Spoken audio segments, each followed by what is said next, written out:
Hello children, in this video we will cover question and answer activities from the chapter Children are going to school, class 6th Maharashtra board. Question number 1, read the poem aloud. बच्चों question number 1 में हमें poem को पढ़ना है, तो मैंने description box में poem का लिंक दिया है जिसमें आपको पूरी पोएम एक्सप्लेनेशन के साथ मिल जाएगी. Find at least 2 things from the poem that shows the following. It is early morning. The atmosphere is pleasant. तो बच्चों हमें इस पोएम में से 2 चीज़ें ऐसी ढूंढ के निकालनी हैं जिससे हमें ये पता चले कि ये अर्ली मॉर्निंग है यानी एकदम सुबह की बात है, और एटमॉस्फेयर इज प्लेजेंट यानी कि जो वातावरण है, एटमॉस्फेयर मतलब वातावरण जो वो बहुत ही सुहावना है, बहुत ही अच्छा है. It is early morning. तो बच्चों हम देखते हैं कि अर्ली मॉर्निंग में कौन से 2 पॉइंट लिखे गए हैं. First point, morning light spread over the earth. तो जो सुबह की रोशनी है वो क्या है बच्चों, पूरी धरती पे फैल गई है. Sun after taking dip in the river is ready dress up in his golden muslin turban and smiling on one side of the road. और जो सन है, जो सूरज है, उसने क्या किया बच्चों कि उसने रिवर में अपना डिप ले लिया, नहा लिया है, और क्या है कि गोल्डन मसलिन टर्बन पहन के वो रोड के एक साइड में खड़ा है और स्माइल कर रहा है. The atmosphere is pleasant. तो बच्चों इसमें हम देखते हैं कि जो वातावरण है वो कैसे बहुत प्लेजेंट है, बहुत सुहावना, बहुत अच्छा है. फर्स्ट पॉइंट है the green topped branches breezes sing their song of blessing. तो क्या है बच्चों कि जो ब्रांचेज हैं, शाखाएं हैं, जो हरी शाखाएं हैं वो क्या कर रही हैं, वो सॉन्ग ऑफ ब्लेसिंग, आशीर्वाद के गाने गा रही हैं. मतलब एक बहुत प्लेजेंट, बहुत अच्छी ठंडी ठंडी मंद हवा चल रही है. Fragrant flowers awake the sleepy roads with their melodies. और क्या हुआ है बच्चों, जो फ्रेगनेंट फ्लावर्स मीन्स खुशबू वाले फूल हैं, उन्होंने जो सोती हुई रोड्स हैं उनको क्या किया है, जगा दिया है अपनी मेलोडीज से. Apart from the children, no other human beings are mentioned in the poem. However, many natural elements are shown to act like person. Name them and also write what they do. तो बच्चों इस question में क्या बोला गया है कि बच्चों के अलावा, चिल्ड्रन के अलावा कोई भी ह्यूमन बीइंग उस पोएम में मेंशन नहीं है. किसी के बारे में और किसी ह्यूमन बीइंग के बारे में बात नहीं हुई है, बट बहुत से नेचुरल एलिमेंट्स हैं जो ह्यूमन बीइंग की तरह, पर्सन की तरह एक्ट कर रहे हैं. तो हमें लिखना है उनके नाम और वो क्या कर रहे थे ये भी लिखना है. फर्स्ट वन है sky meaning Akash. Sky boughs his head in respect. तो बच्चों जैसे आकाश अपना सिर रिस्पेक्ट में झुकाता है. Like human when they want to respect anyone they bow their head for them. तो बच्चों जैसे ह्यूमन बीइंग, इंसान लोग जब भी किसी को रिस्पेक्ट देना चाहते हैं तो वो क्या करते हैं, अपना सिर झुकाते हैं. इसी तरह अभी आकाश भी बच्चों को रिस्पेक्ट दे रहा है और अपना सिर झुका रहा है. The green top branches. तो बच्चों जो पेड़ों की हरी ऊपर की शाखाएं हैं वो क्या कर रही हैं, breezes sing their songs of blessing. वो आशीर्वाद वाले गाने गा रही हैं. The people. अब पीपल का पेड़ क्या कर रहा है बच्चों, इन हिज लस deep foliage waves his hand. और वो क्या कर रहा है कि एकदम हरा भरा पत्तों से भरा हुआ पेड़ है और वो अपने पत्ते हिला रहा है और ऐसे लग रहा है कि वो अपने हैंड्स को वेव कर रहा है. Every particle of the earth. तो मतलब जो भी धरती पे जितने भी पार्टिकल्स हैं, जितनी भी चीज़ें हैं वो क्या कर रहे हैं, थॉप्स लाइक अ मदर हार्ट. वो एक मदर के दिल की तरह धड़क रहे हैं. टाइम.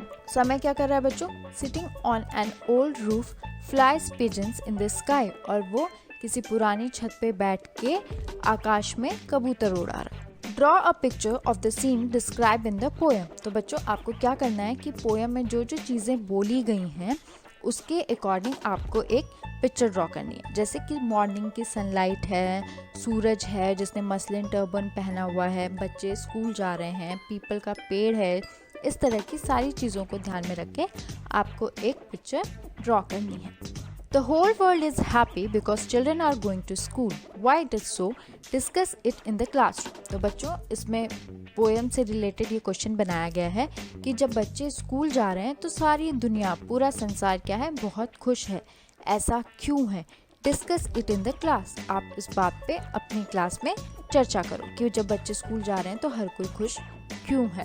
बच्चों यहाँ पे मैंने इस क्वेश्चन का आंसर लिखा है, तो इन पॉइंट्स को भी आप अपनी क्लास डिस्कशन में यूज कर सकते हो। The whole world is happy because it is very good to see that children are going to school. Going school will make children learn new things and meeting new people and friends. तो क्या है बच्चों कि जब बच्चे school जाते हैं तो हर किसी को बहुत खुशी मिलती है, और जब बच्चे स्कूल जाते हैं तो क्या होता है कि वो नई नई चीज़ें सीखते हैं, नए नए लोगों से मिलते हैं और नए नए फ्रेंड्स बनाते हैं। By going to school children will become a good and responsible citizen and self dependent. और स्कूल जाने से क्या होता है कि बच्चे रिस्पॉन्सिबल यानी जिम्मेदार बनते हैं, एक जिम्मेदार नागरिक बनते हैं और सेल्फ डिपेंडेंट भी हो जाते हैं। वो खुद से नौकरी कर सकते हैं, अपना बिजनेस कर सकते हैं, कोई भी फील्ड में जा सकते हैं।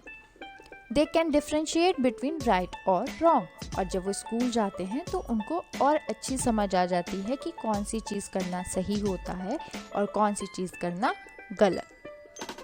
Question number 6, write about how your family supports you to go to school. बच्चों इस क्वेश्चन के आंसर में हमें ये बताना है कि हमारी फैमिली हमें कैसे सपोर्ट करती है जब हम स्कूल जाते हैं। Family give us the roots to stand tall and strong. तो बच्चों जो हमारी फैमिली होती है वो हमारे लिए बहुत इंपॉर्टेंट होती है। हमारी फैमिली ही हमें ऐसा बनाती है कि जिससे हम बहुत स्ट्रॉन्ग बनते हैं। My family support me in every way to go school. और मेरी फैमिली मुझे हर तरीके से सपोर्ट करती है जब मैं स्कूल जाता हूँ या जाती हूँ। My mother help me to get ready for school and packing my lunch. और मेरी मम्मी क्या करती हैं कि मुझे रेडी करती हैं, मेरे ड्रेसेस को, शूज़ को, एवरीथिंग को देखती हैं और मेरा लंच भी पैक करती हैं। And drop me to school every day. और स्कूल तक ड्रॉप भी करती हैं। My father and brother help me to complete my school work. और मेरे फादर, मेरे पिताजी और मेरा भाई मुझे हेल्प करते हैं जो भी मेरे स्कूल का काम होता है उसको कंप्लीट करने में, ख़त्म करने में। तो बच्चों इसी तरह अगर आपके भी कुछ डिफरेंट एक्सपीरियंस है, डिफरेंट अनुभव हैं जिस तरह से आपकी फैमिली आपको सपोर्ट करती है स्कूल जाते समय, तो आप उसे भी लिख सकते हैं। Question number 7, what happen if children didn't go to school? Discuss the question in the groups of 5 to 8 and prepare a short composition on it. तो बच्चों आपको सबसे पहले क्या करना है कि आपको 5 से 8 लोगों का ग्रुप बनाना है और उस ग्रुप में आपको क्या डिस्कस करना है कि क्या होगा अगर बच्चे स्कूल नहीं जाएंगे, और उसके बाद आपको एक कंपोजिशन लिखना है। जो यहाँ पे मैंने एक कंपोजिशन लिखा है तो आप इसकी भी हेल्प ले सकते हैं और आप अपने आइडियाज़ और अपने व्यूज़ भी ऐड कर सकते हैं। Education play a very important role in everybody life. जो हमारी एजुकेशन है वो हम सब की लाइफ में एक बहुत इंपॉर्टेंट रोल प्ले करती है। It make us self dependent. ये हमें क्या करती है बच्चों, सेल्फ डिपेंडेंट बनाती है। हम खुद से अपने लिए पैसे अर्न कर सकते हैं, रिस्पेक्ट अर्न कर सकते हैं। School is the basic foundation and going to school plays a very important role in children's life. और हमारा स्कूल क्या होता है, वो हमारी क्या करता है, हमें लाइफ जीना सिखाता है, हमें बहुत सारी नई नई चीज़ें बताता है जो हम नहीं पता होती हैं। इसीलिए जो भी स्कूल है, स्कूल लाइफ है, वो क्या है, हर बच्चे की लाइफ में बहुत इंपॉर्टेंट रोल प्ले करता है। They learn discipline and various kind of activity in school. बच्चों को डिसिप्लिन कहाँ से सीखते हैं, वो स्कूल से सीखते हैं। बहुत सारी जो एक्टिविटीज़ हैं वो स्कूल से सीखते हैं। They get chance to express their views and point in front of the teacher and the whole class. और क्या होता है कि अगर आप क्लास डिस्कशन करते हो और आपके कुछ भी नए आइडियाज़ होते हैं या कुछ भी आप क्रिएटिव करते हो, तो क्या होता है, आप अपने टीचर के सामने वो आइडिया बताते हो और पूरी क्लास के सामने वो आइडिया बताते हो। उससे क्या होता है कि आपका सेल्फ कॉन्फिडेंस भी इंक्रीज हो जाता है। If children will go to school they will able to enjoy their childhood with learning new things. और जब बच्चे स्कूल जाते हैं तो क्या होता है कि वो अपना बचपन क्या होता है बहुत अच्छे से एंजॉय कर लेते हैं, न्यू न्यू चीज़ें सीखते हैं, गेम्स सीखते हैं। In school children meet new people of their age group and that make them socially strong. और स्कूल में क्या होता है कि बच्चों क्या होता है, आपकी ही एज ग्रुप के सारे बच्चे आपकी क्लास में होते हैं, उससे क्या होता है, आपको बात करना, अपने व्यूज़ एक्सप्रेस करना आ जाता है। Their mental development get improve, और मेंटल जो डेवलपमेंट होता है बच्चों का वो भी इम्प्रूव हो जाता है अगर वो स्कूल जाते हैं। So, if the children won't go to school, they won't either attain any knowledge nor have any of the above mentioned experience. तो क्या होगा कि अगर बच्चे स्कूल नहीं जाएंगे तो वो ऊपर दी गई हुई बातों में से बहुत सारी चीज़ों के बारे में नहीं जान पाएंगे और अनुभव नहीं कर पाएंगे। बच्चों, अगर इस क्वेश्चन में आपके कुछ अलग पॉइंट ऑफ व्यूज़ हैं तो आप वो भी लिख सकते हैं। Question number 8. Write in short about what your parents, guardians feel when they send you to school. तो बच्चों, क्वेश्चन नंबर 8 में हमें लिखना है कि हमारे जो पेरेंट्स हैं, माता पिता हैं, वो कैसा फील करते हैं जब वो हमें स्कूल भेजते हैं। तो बच्चों, इस क्वेश्चन का आंसर मैंने लिखा है, आप अपने अकॉर्डिंग भी आंसर लिख सकते हैं। Parents and guardians have mixed feelings about their children sending to school. तो जो माता पिता हैं उनका जो फीलिंग होता है वो मिक्स्ड होता है, वो उदास भी होते हैं और हैप्पी भी होते हैं जब वो अपने बच्चों को स्कूल भेजते हैं। They feel happy and proud that their children are going to school to acquire knowledge and learn new things. वो हैप्पी होते हैं और उन्हें गर्व भी फील होता है कि उनके बच्चे स्कूल जा रहे हैं नई नई नॉलेज सीखने के लिए, नया नया ज्ञान सीखने के लिए और नई चीज़ें सीखने के लिए। But at the same time they feel sad as they miss their children at home, and also they feel worried until their children get back home.